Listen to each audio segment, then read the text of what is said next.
वामे भूमिसुता पुरश्च हनुमान् पश्चात् सुमित्रासुतः शत्रुघ्नो भरतस्य पार्श्वदलयो वायुवादिकोणेषु च सुग्रीवश्च विभीषणश्च युवराट् तारासुतो जाम्बवान् मध्ये नीलसरोजकोमलरुचिं रामं भजे श्यामलम्।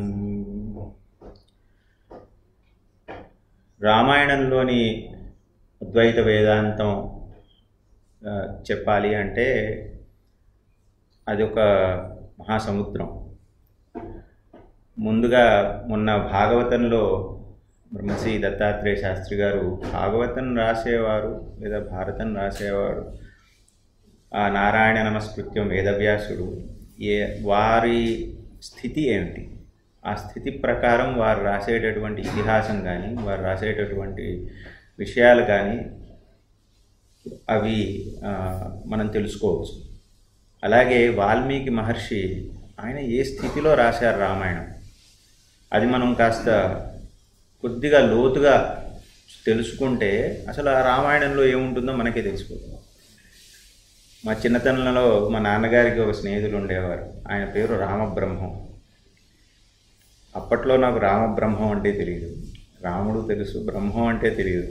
రామబ్రహ్మం అని ఎందుకు పేరు పెట్టారా అనుకునేవాడిని నేను.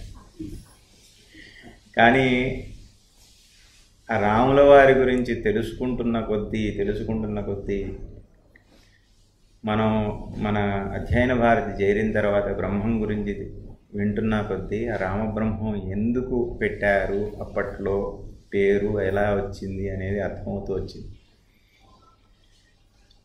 వీటిలో నేను ఒక 4-5 గ్రంథాలు చూశాను దీని గురించి కాస్త విశ్లేషణ కోసం. అధ్యాత్మ రామాయణం మనకు తెలిసిందే. వాల్మీకి రామాయణంలో 1-2 సన్నివేశాలు మనం మాట్లాడుకున్నాం. అసలు ఎలా అందులో ఆత్మతత్వం గురించి ఉటంకించడం జరిగిందని. రామకర్ణామృతం అని మరి అది రాసిన వారు ఎవరో తెలియదు కానీ చేకూరు సిద్ధకవి గారు దానికి తెలుగులో అనువదించారు. కానీ దాంట్లో కూడా బ్రహ్మతత్వం, రాముని బ్రహ్మతత్వం గురించి చెప్పడం జరిగింది. బ్రహ్మశ్రీ చంద్రశేఖర శాస్త్రి గారు, మల్లాది చంద్రశేఖర శాస్త్రి గారు కూడా రామాయణ రహస్యం అని ఒక పుస్తకం రాశారు. అందులో కూడా దాని గురించి కొన్ని విషయాలు చెప్పడం జరిగింది. అలాగే ఇప్పుడు నా వద్ద ఉన్నది బ్రహ్మశ్రీ ఎల్లంరాజు శ్రీనివాసరావు గారు కూడా రామాయణ రమణీయకం అనే ఒక పుస్తకం రాశారు. అది పూర్తిగా అద్వైత వేదాంత పరంగా రామాయణాన్ని విశ్లేషించినది. ముందుగా ఏదైనా రామాయణం గురించి మాట్లాడుకునేటప్పుడు ఆ రాముల వారి గురించి మనం ఒక మంగళాచరణం చెప్పుకుందాం. చాలా తొందరగా చెప్పేస్తాను, అది మీరు కూడా మీకు వచ్చిన వారు ఉంటే చెప్పండి. మంగళం. ఇందులో గొప్పతనం ఏంటంటే మొత్తం రామాయణం టూకీగా వచ్చేస్తుంది. సో రామాయణంలో కూడా ఎన్నో చోట్ల రాముల వారి కథ చెప్తూ ఉంటుంది. ఒక హనుమంతుడు అయితే ఎన్నిసార్లు చెప్తారు ఆంజనేయ స్వామి. సో ఆ ఆంజనేయ స్వామి స్ఫూర్తితోని మంగళచరణం చెప్పేద్దామని నా ఉద్దేశం. మొదలెట్టాము. మంగళం కౌసలేంద్రాయ మహనీయ గుణాత్మనే చక్రవర్తి తనూజాయ సార్వభౌమాయ మంగళం వేదాంతవేద్యాయ మేఘశ్యామలమూర్తయే పుంసాం మోహనరూపాయ పుణ్యశ్లోకాయ మంగళం విశ్వామిత్రాంతరంగాయ మిథిలానగరీపతే భాగ్యానాం పరిపాకాయ భవ్యరూపాయ మంగళం పితృభక్తాయ సతతం భ్రాతృభిः సహ సీతయా నందితాఖిలలోకాయ రామభద్రాయ మంగళం త్వక్తసాకేతవాసాయ చిత్రకూటవిహారిణే సేవ్యానాం సర్వయమినాం ధీరోధారాయ మంగళం సౌమిత్రిణా చ జానక్యా చాపబాణాసిధారిణే సంసేవ్యాయ సదా భక్త్యా స్వామినే మమ మంగళం దండకారణ్యవాసాయ ఖండితామరశత్రవే గృధ్రరాజాయ రాజాయ ముక్తిదాయాస్తు మంగళం సాదరం శబరీతత్తఫలమూలాభిలాషినే సౌలభ్యపరిపూర్ణాయ సత్ప్రోదిక్తాయ మంగళం హనుమత్సమవేతాయ హరీశాభీష్టదాయినే వాలిప్రమథనాయాస్తు మహాధీరాయ మంగళం శ్రీమతే రఘువీరాయ సేతుల్లంఘిత సింధవే జితరాక్షసరాజాయ రణధీరాయ మంగళం అస్సాధ్యనగరీం లంకాం అభిషిక్తాయ సీతయా రాజాదిరాజాయ రామభద్రాయ మంగళం. ఈ మంగళాచరణం చెప్పిన తర్వాత మనం 1-2 చోట్ల రామకర్ణామృతంలో మనం రాముడు గురించి, రాముడు పరబ్రహ్మతత్వం గురించి చెప్పిన ఒక శ్లోకం చెప్పుకుందాం. వేద వేద్యే పరే పుంసి జాతే దశరథాత్మజే వేద ప్రాచేత సాదాసి సాక్షాత్ రామాయణాత్మన. ఇందులో వేదవేద్యం గురించి చెప్పారు. వేదం ఏం చెప్తోంది? వేదవేద్యం మనం బ్రహ్మతత్వం గురించి చెప్తోంది. ఆ దశరథాత్ముడు అయినటువంటి రాముడు ఆ బ్రహ్మమే అని చెప్తోంది మంత్రం. అలాగే జాగ్రత్ స్వప్న సుషుప్తి కాల విలసత్వాత్మచిన్మాత్రకం చైతన్యాత్మకమాధిపరహితం భూమ్యాది తన్మాత్రకం శాంభవ్యాది సమస్త యోగకులకం సాంఖ్యాది తత్వాపరం శబ్దవాచ్యమహం నమామి సతతం వ్యుత్పత్తి నాశాత్పరం. సంస్కృతం అందరికీ చాలా మటుకు ఇక్కడ మనం గత 4-5 రోజులుగా చెప్పుకుంటే తెలుస్తూనే ఉంది. జాగ్రత్త స్వప్న సుషుప్తి కాల విలసత్. జాగ్రత్త స్వప్న సుషుప్తుల గురించి మనం దీర్ఘంగా మనం చర్చ చేసుకున్నాం ఇందులో. సో రాముడు పరబ్రహ్మం అని చెప్పడానికి ఇంతకన్నా ఏం కావాలి? రామకర్ణామృతంలోని ఈ శ్లోకం. ఇంకా అంతకన్నా ఇంకా గొప్పగా అధ్యాత్మ రామాయణంలో చెప్పడం జరిగింది. అధ్యాత్మ రామాయణము బ్రహ్మాండ పురాణంలో మన వ్యాసుల వారు రాశారు. అక్కడ పార్వతీ మహేశ్వరుల సంవాదం వస్తుంది. అందులో పార్వతి రామతత్వం గురించి పరమేశ్వరుని అడిగినప్పుడు ధన్యాసి భక్తాసి పరాత్మతత్వం, నువ్వు చాలా ధన్యురాలివి, ఇలాంటి ప్రశ్న అడిగావు, రాముడి తత్వం గురించి తెలుసుకోవడానికి ప్రయత్నం చేస్తున్నావని. రామ పరాత్మా ప్రకృతేరనాది ఆనంద ఏక పురుషోత్తమోహి, సింపుల్గా చెప్పేశారు. ఇందులో మళ్ళీ మనం దాన్ని విశేషార్థం చూసుకుంటే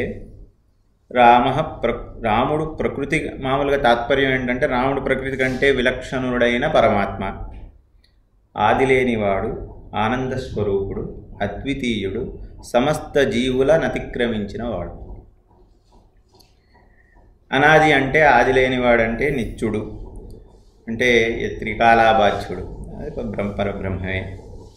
ఆనందరూపుడు ఏకః, ఒక్కడే, అంటే సజాతీయ విజాతీయ స్వగత భేదాలు లేనివాడు.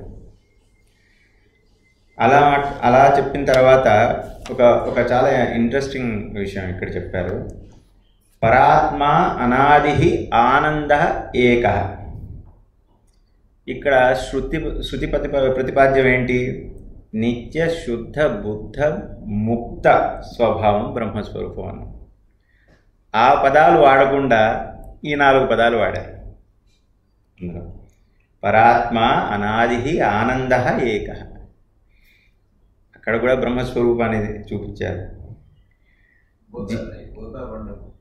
తర్వాత పురుషోత్తమ, ఇక్కడ పురుష శబ్దం మామూలుగా మనకు జీవుల్ని గురించి చెప్తున్నప్పుడు వారల కన్నా ఉత్తముడు, అంటే జీవులందరూ అవిద్యాకృతములైనటువంటి కర్తృత్వ సుఖ దుఃఖ మోహాదులు కలిగి ఉంటారు కదా, వాటిని దాటినవారు, అంటే అలాంటి అవిద్యని దాటే అవిద్య లేనివారు. మళ్ళీ అక్కడ పరబ్రహ్మని వస్తుంది. కాబట్టి ఇందులో క్లియర్గా మనకు రాముడు పరబ్రహ్మతత్వం చెప్తోంది. స్వమాయయా కృత్స్నమిదం హి సృష్ట్యా నభోవదంతర్బహిరాస్థితో యః సర్వాంతరస్థోపి నిగూఢ ఆత్మ స్వమాయయా సృష్టమిదం విచష్టే. తన మాయ చేత ఈ ప్రపంచాన్ని సృష్టించారు అన్నారు. తన మాయతోని పరమేశ్వరుడు మన సృష్టి చేస్తాడు. కాబట్టి ఆ మాయ చేత ఈ ప్రపంచాన్ని రాముడు సృష్టించినప్పుడు రాముడిని పరబ్రహ్మస్థానంలో ఉంచారు. ఆకాశం వలె ఆ ప్రపంచం లోపలను వెలుపలను తానే వెలుగుతున్నారు. వాళ్ళు గురువుగారు కాన్షియస్నెస్ గురించి చెప్పారు, అన్నిట్లో అది దాగి ఉంది అన్నట్టుగా.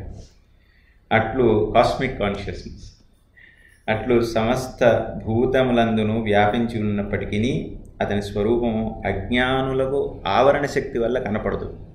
అదే ఇక్కడ మళ్ళీ ఇవాళ పొద్దున చెప్పిన విషయం ఒకటి జ్ఞాపకం వస్తుంది. గురు శుశ్రూష వల్ల, అంటే వృద్ధాహ వాళ్ళని ఆశ్రయించడం వల్ల, జ్ఞానవృద్ధాహ వారిని ఆశ్రయించడం వల్ల, ఆశ్రయించి శ్రవణ మనన నిధిధ్యాసనలు చేయడం వల్ల అవిద్య ఆవరణ శక్తిని దాటి ఆ నిత్య శుద్ధ బుద్ధ ముక్త స్వరూపమైన పరబ్రహ్మను తెలుసుకోవచ్చు. ఆ రాముడి మాయాతీత స్వరూపాన్ని తెలుసుకోవచ్చునని చెప్పి రాసింది. ఇవి మనకు అధ్యాత్మ రామాయణంలో వస్తున్నటువంటి విషయాలు. ఇప్పుడు మనం 2 అంశాలు మాట్లాడుకుందాం. ఒకటి, ఆ వాల్మీకి స్థితి ఏమిటి, వాల్మీకి ఎలాంటి స్థితి నుంచి ఎలాంటి స్థితికి చేరి రామాయణాన్ని రచించారు. వాల్మీకి గురించి మాట్లాడేటప్పుడు మనం కొంచెం వాల్మీకి ధ్యానం చేద్దాం. ఏ మహాకవినైనా మనం తలుచుకున్నప్పుడు వారిని ధ్యానం చేయడం ముఖ్యం. పూజంతం రామరామేతి మధురం మధురాక్షరం ఆరుహ్య కవితా శాఖాం వందే వాల్మీకి కోకిలం వాల్మీకే మునిసింహస్య కవితా వనచారిణః శృణ్వన్ రామకథానాదం కోనయాతి పరాంగతిం యః పిబన్ సతతం రామచరితామృత సాగరం అతృప్తస్థం మునిం వందే ప్రాచేతసమకల్మషం. ఇందులో కొన్ని పదాలు గుర్తుపెట్టుకోండి, ఇవి మళ్ళీ మనకి ఇప్పుడు వచ్చే విషయంలో వస్తాయి. ఆయన్ని మునిసింహస్య అన్నారు, ముని. తర్వాత ఆయన కవి, ఆదికవి, మనందరికీ తెలుసు ఆదికవి వాల్మీకి అంటాం.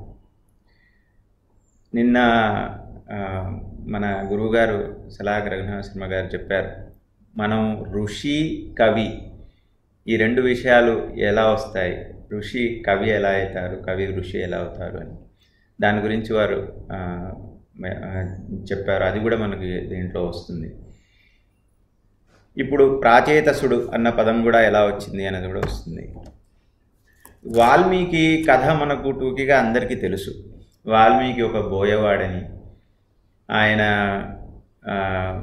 తన ధనుర్బాణాలతోని పశుపక్షాదుల్ని చంపి మునులను వారిని ఆపి వారిని చిత్రహింసలు పెట్టి ధన సముపార్జన చేసుకునేవాడని, దానివల్ల అతను లోపల ఒక ఆటవికుడి లక్షణాలు ఉండేవి. అలాంటి వాల్మీకి ఒకరోజు విధి, చూడండి విధి బలం, అది అదే దైవ బలం అంటారు కదా. ఒక మార్గంలో ఒక మనిషి రావడానికి, ఆధ్యాత్మికంగా ఒక మార్గంలోకి రావడానికి ఒక గురువు, ఒక ఋషి ఎక్కడో ఒక చోట మనకు తిప్పుతాడు. మరి అలా సప్తఋషులు ఒకరోజు అలా వెళ్తున్నప్పుడు వారిని బాధిస్తారు, అత్ర్యాదులను వారిని బాధిస్తారు. ఏం బాధిస్తారు వాళ్ళని? మీ దగ్గర ఉన్న ధనం ఇవ్వండి. ఏముంటాయి వారి దగ్గర? కమండలాలు, దండాలు, అవి తప్పితే ఏమి ఉండవు. సో వాళ్ళని ఎక్కడ దాచారని చెప్పి వాళ్ళని బాధిస్తున్న సమయంలో వాళ్ళు అంటారు, నాయనా నువ్వేమిటి ఇలా చేస్తున్నావు, నువ్వు సంపాదించిన ధనం వల్ల నీకేం లాభం ఊరుకుడుతోంది? పోనీ నీకు ధనం సంపాదించావే, అదేమన్నా నిలుస్తోందా? నిలవట్లేదు. నువ్వేమన్నా దానివల్ల సుఖపడుతున్నావా? సుఖపడట్లేదు. మళ్ళీ వస్తున్నావు, ఇంకోటిని హింస పెడుతున్నావు, మళ్ళీ చేస్తున్నావు.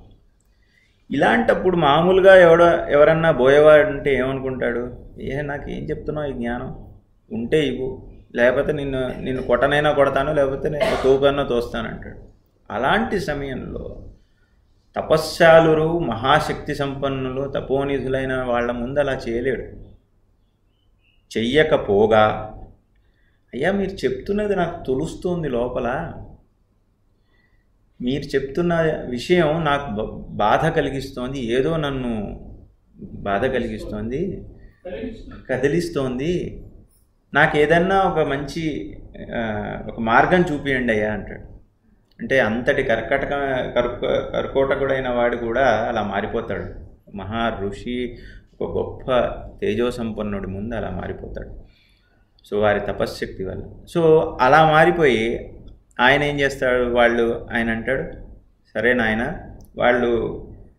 వాళ్ళు క్రాంతదర్శులు, వారికి ఫ్యూచర్ తెలుస్తుంది, ఇతను ఏం అవ్వబోతున్నాడు, ఇలా ఎలాంటి వాడో తెలుసు, కాబట్టి అతనికి ఒక మంత్రం ఇస్తారు, తారక మంత్రం ఇస్తారు. నీకు తోచినంతసేపు చేస్తూ కూర్చో దీన్నంట. మనం తర్వాత కథ కూడా విన్నాం. ఆ తారక మంత్రాన్ని ఆయన రివర్స్లో చెప్పాడని, అలా చెప్తూ ఉన్నాడని, అలా కూర్చున్నాడని, ఆయన చుట్టూ ఒక వల్మీకం ఏర్పడింది అని విన్నాం. వల్మీకం అంటే ఒక పుట్ట. ఆ వల్మీకం ఏర్పడింది. అలా ఆయన ధ్యానం చేస్తూ చేస్తూ గొప్పవాడయ్యాడని విన్నాం. ఇప్పుడు ఇక్కడ 3 రకాలుగా ఈ కథ జరిగిందో జరగలేదో మూలంలో అయితే లేదు. కొన్ని కథల్లో కొన్ని చోట్ల ఇక్కడ వచ్చింది, కొన్ని పురాణ గాథల్లో వచ్చింది. ఇది నిజమో అబద్ధమో పక్కన పెట్టండి. ఇప్పుడు దీంట్లోంచి మనం నేర్చుకోగలిగింది ఏమిటి? ఇక్కడ వల్మీకం అంటే పుట్ట, అది మనకు తెలిసిందే. ఈ సంసారం ఒక వల్మీకం. ఈ సంసారంలో ఉన్నవన్నీ విషసర్పాలే, అవి మనల్ని కాటేసేవి. పుట్టలో విషసర్పాలేగా ఉండేవి, అవి కాటు వేస్తూనే ఉంటాయి. వాటి నుంచి తప్పించుకొని ఎక్కడికి పోవడానికి మనం బయటకి రాలేము, అది అలాగే ఉంటుంది. మరి ఎలా? ఈ వల్మీకంలోనూ ఉంటూనే ఈ భుజగ జాల్ముల విషాగ్ని జ్వాలలు మనం అనుభవిస్తూనే మనసుని ఏకాగ్రం చేసి సంసార తారకమైనటువంటి మంత్రాన్ని మనం ధ్యానం చేయాలి. సంసార తారకమైన మంత్రం వాల్మీకి విషయంలో అది రామతారక మంత్రం. మనమందరం సంసార తారక మంత్రాన్ని ఇన్నాళ్ళు ఇక్కడ చెప్పిస్తున్నాం 6 రోజులుగా. సంసార తారక మంత్రాన్ని మనం పట్టుకుంటే అది వజ్రాయుధమై ఆ వల్మీకాన్ని భేదించి మనకు విషయవలయం నుంచి బయటికి తీస్తుంది. మన శరీరం కూడా ఒక రకంగా వల్మీకమే. వలనం అంటే చుట్టుకోవడమే కదా. మన వలనం అంటే సంస్కృతంలో చుట్టుకోవడం. ఆ చుట్టుకునేది వల్మీకం మన చైతన్యాన్ని చుట్టూ వేసి ఉంచుతుంది. అంటే మన లోపల ఉన్నటువంటి చైతన్యాన్ని అది చుట్టూ వేసి, ఆ చైతన్యాన్ని మనం చుట్టి వేయడం వల్ల పరిచ్ఛిన్నులం అవుతున్నాం. మన ఐ అన్న భావన, మనం అంతటా వ్యాపించి ఉన్నాం అన్న భావన నుంచి మనం పరిచ్ఛిన్నులం అవుతున్నాం. అప్పుడు మనం భగవంతుడి రూపంలో ఉన్నటువంటి గురువులను ఆశ్రయించి వారి దగ్గర ఉన్నటువంటి జ్ఞానాన్ని సముపార్జించి ఈ వల్మీకాన్ని భేదించాలి. ఇది ఒక అర్థం. మన చిన్న శరీరం అనే వల్మీకం, ఈ సంసారం అనే వల్మీకం రెండూ ఉన్నాయి మన చుట్టూ. ఈ రెండింటినీ భేదిస్తుంది. తద్యథా అహినిర్యని వల్మీకే ప్రత్యస్థ మృతాశయిత అని ఉపనిషత్ సూక్తుంది. దాన్ని మృతాశయిత అండి. ఈ ఉపనిషత్ సూక్తి వల్మీకానం వచ్చింది కాబట్టి వల్మీకం అనేది ఎలా ఛేదించాలో ఈ చిన్న కథలో తెలుస్తాం. ఇంకొక చిన్న విషయం మనం ఇంతకుముందు మాట్లాడుకున్నాం. ఆయన రామ తారక మంత్రాన్ని తిప్పి పలికారని. అక్కడ మరా అంటే సంస్కృతంలో మరణం. మరణం గురించి విచారిస్తే అమరణమైనటువంటి మోక్ష స్వరూపాన్ని కూడా చూపిస్తుంది. అది మనకు మరణం నిత్యం మన ఎదురుగుండానే ఉంటుంది, మన పక్కనే ఉంటుంది. ఈ క్షణంలోనూ ఉండొచ్చు, తదుపరి క్షణంలో ఉండొచ్చు అని చెప్పి గురువులు చెప్పారు. ఇక్కడ దాన్ని విచారిస్తే మృత్యోమా అమృతంగమయ, అమృతానికి మనల్ని తీసుకెళ్తుంది. అలాగే ఆ వాల్మీకి చేసినటువంటి ఆ తపస్సు ఆయన్ని అమృతత్వం వైపు తీసుకెళ్ళింది. అతను ఆ సంసార బంధాన్ని భేదించుకొని బయటపడ్డాడు మహానుభావుడు. అలా పడ్డాడు కాబట్టే అతడు ప్రాచేతసుడు అయ్యాడు. వేద ప్రాచేతసాదాసీత్. అది ఇంకొక భావన. ఇంకా మూడవ భావనకు వస్తే మనము వాల్మీకి రాసినటువంటి వాల్మీకి రామాయణంలోని ముఖ్యమైన శ్లోకం మనం తెలుసు. ఇది మా నిషాద ప్రతిష్టాం త్వమగమ శాశ్వతీ సమాహ యత్ క్రౌంచ మిథునాదేకం అవధీహి కామమోహితం. 2 క్రౌంచ పక్షులు అవి ఉన్నాయని అది చూసి ఒక బోయవాడు వేశాడని, ఒక బాణం వేశాడని, అందులో మగపక్షిని చంపాడని, ఆడపక్షి ఏడుస్తూ ఉంటే చూడలేక వాల్మీకి కోపంతో అతనికి శాపం ఇచ్చాడని అని మనం మామూలుగా కథ చదువుతాం. అది వాల్మీకి రామాయణంలో బాలకాండలో కూడా వస్తుంది. ఇందులో ఒక గొప్ప విషయం ఉంది. ఈ శ్లోకాన్ని మనం చూద్దాం కొంచెం లోతుగా. మొదటి విధంగా ఆలోచిద్దాం. బాహ్యార్థం సరే మనకు తెలిసిందే. అది మా నిషా, మా అంటే లక్ష్మి, యా మా సా మాయా, మాయాస్వరూపిణి అయినటువంటి పరమేశ్వరి మూలశక్తి. ఆ శక్తిని అధిష్ఠించున్నవాడు పరమేశ్వరుడు మానిషాదుడు. ఆ మానిషాదుడు అయినటువంటి ఆదినారాయణుడు త్వం నీవు శాశ్వతీ సమాహ, ఎప్పుడూ ఉన్నవాడివే, అనేక సంవత్సరాలుగా అంటే అనేక ప్రతిష్టాం, అగమః లోకంలో ప్రతిష్టని పొందావు. ఇక్కడ ఏమైంది?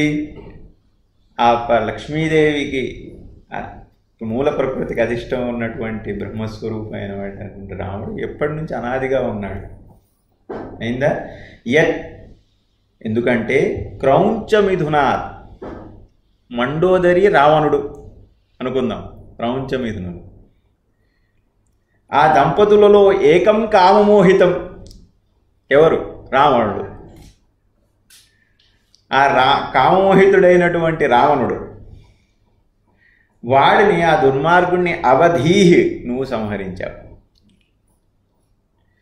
అంటే కామమోహితుడైన వాడిని, క్రౌంచ పక్షుల్లో ఒకడైనటువంటి మగపక్షి అయిన రావణుణ్ణి లక్ష్మీనాథుడు అయిన నారాయణుడా నువ్వు సంహరించావు. ఇది ఒక అర్థం. రెండో అర్థానికి వద్దాం. జీవుడు, ఆధ్యాత్మిక అర్థానికి వద్దాం. ఇప్పుడు దేవుణ్ణి సంబోధించి, ఇప్పుడు చెప్పేది జీవుణ్ణి సంబోధించి. అది ఎలా అంటే, మానిషాద అంటే మాయాశక్తికి అధీనమై ఉండేటటువంటి జీవుడు. త్వం నీవు, త్వం పదవాచ్యార్థమైన జీవుడవైన నీవు సద్గురూపదేశం ద్వారా మూలంగా మానిషాద ప్రతిష్టాం, మాయాతీతుడైనటువంటి ఆ పరమాత్మ భావాన్ని అగమః పొందగలిగావు. యత్, ఎందుకంటే క్రౌంచమిథునాత్ ద్వాసుపర్ణ సయుజా సఖాయ, విన్నాం కదా మనం ఉపనిషత్తులో, ముండకోపనిషత్తులో. అన్నట్లు పక్షుల జంటను పోలిన జీవాత్మ పరమాత్మలో కామమోహితం ఏకం. అవిద్యా కామమోహితులు ఎవరండి? జీవుడు కదా. కామమోహితం ఏకం. సో సూక్ష్మ శరీరోపాధికమైనటువంటి జీవభావాన్ని అవధీహి, రూపుమాపావు. సద్గురూపదేశం వల్ల మానిషాద, ఓ జీవుడా, నువ్వు కామమోహితుడు అయ్యి కామమోహాలతో నున్నవాడివి సద్గురూపదేశం వల్ల ఆ కామాన్ని పోగొట్టుకొని నువ్వు జీవుడి స్థానం నుంచి పరమేశ్వరుడు స్థానానికి వెళ్ళిపోయేవాడు. ఇది ఇంకొక రకంగా చూద్దాం. ఒకటి లక్ష్మీ వల్లభుడైన నారాయణుడు రావణుణ్ణి సంహరించడం, ఇంకో దాంట్లోనేమో జీవుడు మాయాతీతుడవడం. ఎలా? సద్గురు ఉపదేశం వల్ల జ్ఞానాన్ని పొంది.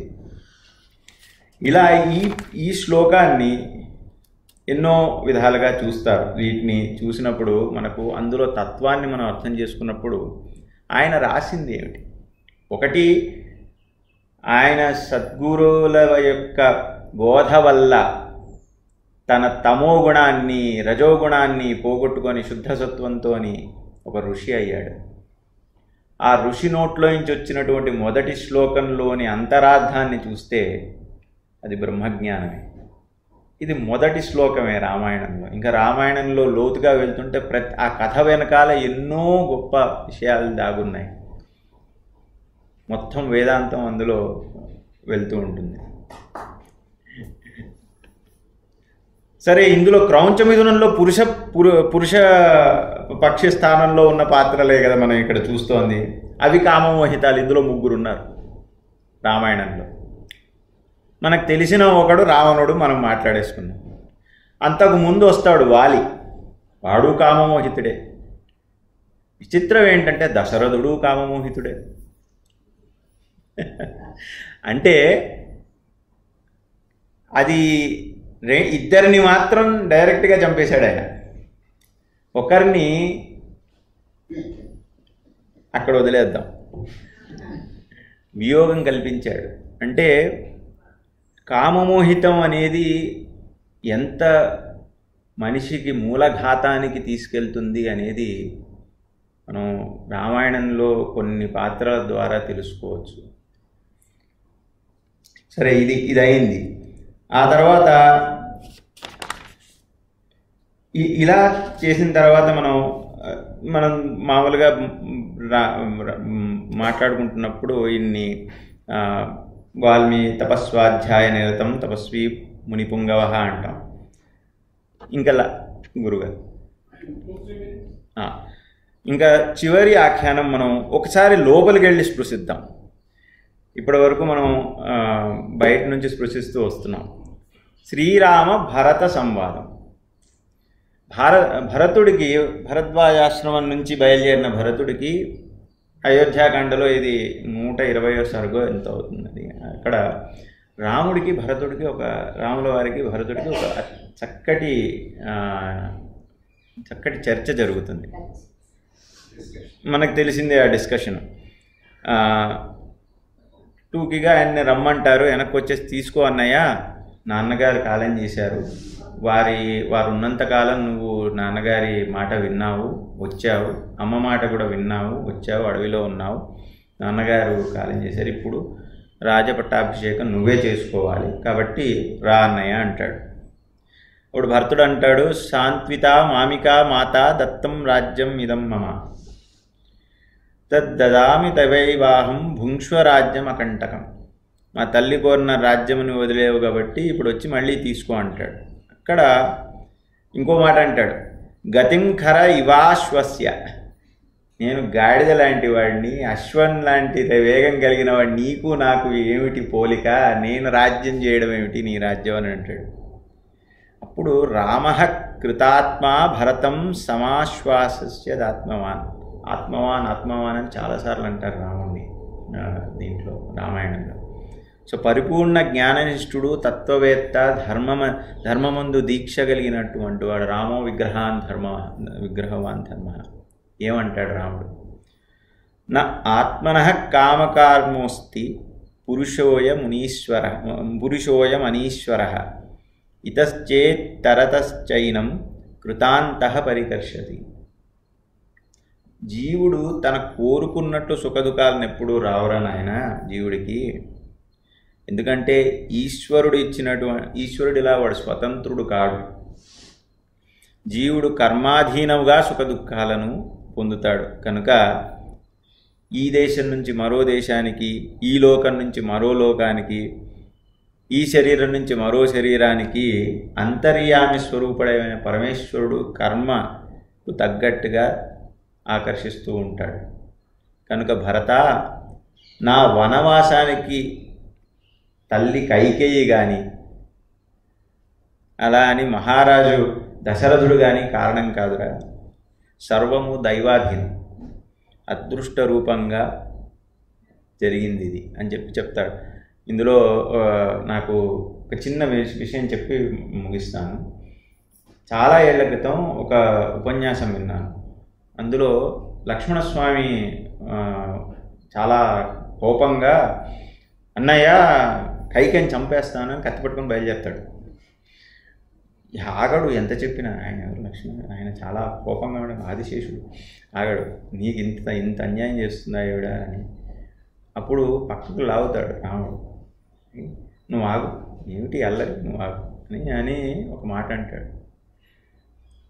ముహూర్తం పెట్టింది వశిష్ఠులవారు. రాజు త్రిలోకాధిపత్యం కలిగిన దశరథుడు.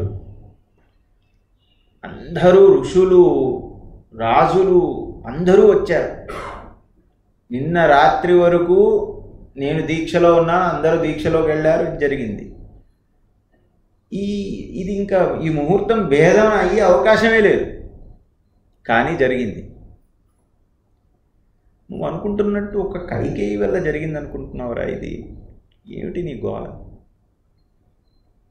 ఒక్క కైకేయి మొత్తం మార్చేసింది అనుకుంటున్నావా? ఇది దీన్ని ఇంగ్లీష్లో వర్డ్ ప్రావిడెన్స్, దృష్టం అనుకోండి. అంటే దీంట్లో లోపల అంతర్గతమైనటువంటి ఏదో ఒక గొప్ప గోల్ దాగి ఉందిరా, నువ్వు హడావిడి పడి ఇప్పుడు ఇలా చేయడానికి లేదు అంటాడు. అంటే అంతటి సమయంలో కూడా లోతుగా ఆలోచించి రాముడు ఆ టైంలో ఎందుకు ఇది జరిగింది అని ఆ స్థితప్రజ్ఞత ఉంటుంది చూసారా, అది గొప్పగా చాటుతాడు. అలాగే ఇక్కడ కూడా నిజానికే అక్కడ తండ్రి గారు చనిపోతారు, అక్కడ తల్లులు వచ్చి అర్థిస్తారు, ఇక్కడ భరతుడు వచ్చి అర్థిస్తాడు. అయినా సరే ఈ లాస్ట్ శ్లోకం, ఆత్మానమనుశోచత్వం కిమన్యమనుశోచసి ఆయుస్తే హీయతే యస్య స్థితస్వచ గతశ్చ. నడిచినా కూర్చున్నా ఏ పని చేసినా ఆయుష్ అనేది తరిగిపోతూ ఉంటుందిరా భరత. ఉన్న స్వల్పకాల ఆయుష్యంలో నా కృతార్థతకు నేనేమి సాధించాను అని ఆలోచించాలి. కానీ తనను గురించి ఆలోచించేవాడు లోకంలో ఎవడూ లేడు. రాములు వారు చెప్తున్నారు త్రేతాయుగంలో ఇది. అవసరం లేని బంధములను కల్పించుకొని తల్లి, తండ్రి, భార్య, పిల్లలని ఎప్పుడూ ఆలోచిస్తూ ఉంటారు, కానీ తన కృతార్థత గురించి ఎవరూ ఆలోచించరు అని చెప్తూ, ప్రవాహంలో ఓ కట్టే అలా వచ్చి కలుస్తూ ఉంటాయి, కాసేపు వెళ్తూ ఉంటాయి. కొద్ది దూరం అయిన తర్వాత ప్రవాహం ఇంకో దిశ జరగానే ఈ కట్ట అట్ట వెళ్ళిపోతుంది, ఆ కట్ట అట్ట వెళ్ళిపోతుంది. అలా దారాపుత్ర బంధువులందరూ కూడా అలా వస్తూ పోతూ ఉంటారు ఆ ప్రవాహంలో. ఈ సంసారమందు ఏ ప్రాణి కూడా పుట్టుట చచ్చుట తాను స్వభావాన్ని అతిక్రమించలేదు. మరణించిన వారిని గురించి దుఃఖపడుతూ వారేమీ తిరిగి రారు అని చెప్తూ, ఇవన్నీ ఆలోచించకు, ఇది తండ్రి గారి మాటను నేను జవదాటకుండా చేస్తున్నటువంటి తపస్సు, నువ్వు ఇప్పుడు అనడం వల్ల నేను రాను అని చెప్పి, ఆ తర్వాత తల్లి కౌసల్య అడుగుతుంది, వశిష్ఠుల వారు అడుగుతారు, ఎవరు అడిగినా వెళ్ళరు. అంటే రాముడి వారి స్థితప్రజ్ఞత, వాళ్ళ తండ్రి గారి వారిలో ఉన్న ధర్మం అది అక్కడ చాటుతుంది. ఇందులో కొన్ని సూచకంగా కొన్ని విషయాలు మనం అద్వైత వేదాంతం నుంచి తెలుసుకోవడం జరిగింది. ఇంకా చాలా సన్నివేశాలు ఉన్నాయి, కానీ సమయాభావం వల్ల ఈ రెండు చెప్పి, వాల్మీకి యొక్క తపస్సు, ఆయన మనం కూడా వాల్మీకులమై మన స్థితిని మార్చుకునే అవకాశం మనకి ఇక్కడ కలిగింది. దీని నుంచి మనం ప్రేరణ పొంది తీసుకోవాలి అని చెప్పి అనుకుంటూ అందరికీ నమస్కారం చెప్తూ, స్వస్తి ప్రజాభ్యాం పరిపాలయంతాం న్యాయేన మార్గేణ మహీం మహీషాం గోబ్రాహ్మణేభ్యశ్చ శుభమస్తు నిత్యం. లోకా సమస్తా సుఖినో భవంతు. కాలే వర్షితు పర్జన్యః పృథ్వీ సస్యశాలినీ. దేశోయం క్షోభరహితో బ్రాహ్మణాః సంతు నిర్భయాః. అపుత్రాः పుత్రిణः సంతు పుత్రిణः సంతు పౌత్రిణः. అధనాత్ సధనాత్ సంతు జీవంతు శరదాం శతం.